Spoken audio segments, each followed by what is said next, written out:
Morning market నుంచి flowers తీసుకొచ్చేసాక చూస్తే mummy అయితే వంకాయ రంగు కాలుస్తుంది అనమాట. ఎందుకంటే ఇది వంకాయ పచ్చడికి. మా ఇంట్లో అయితే ఈరోజు అయితే నాన్ వెజ్ ఉండదు బ్రో, ఈరోజు ఓన్లీ వెజిటేరియన్. ఏం చేస్తారంటే వంకాయ పచ్చడి చేస్తారు. వంకాయ పచ్చడి, పచ్చి పులుసు, అత్తిసర ఈ 3 కాంబినేషన్ అనేది ఉంటుంది ప్రతి భోగికి కంపల్సరీ. ఇది ఈరోజు అయితే నాన్ వెజ్ అయితే ఉండదు మనకి. మనం బయట చికెన్ పకోడీలు వేయాలి కానీ ఇంట్లో అయితే ఏం చేయరు.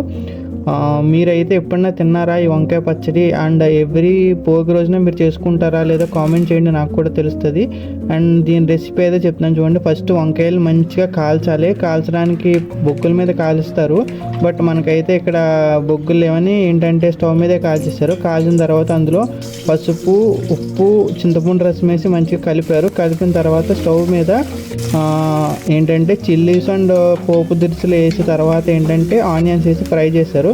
ఫ్రై చేసిన తర్వాత ఈ బ్రింజాల్ పల్పు ఉంటుంది కదా, పల్పు వేసి తర్వాత కొత్తిమీర వేస్తే రెసిపీ అయితే అయిపోయింది. దీని రెసిపీ పార్ట్ 2 ఉంటుంది. పార్ట్ 2 ఏంటంటే ఈ అత్తిసర అండ్ పచ్చి పులుసులు ఎలా మేక్ చేస్తారో ఆ వీడియో కూడా వస్తుంది. వెంటనే సబ్స్క్రైబ్ కూడా చేసేయండి.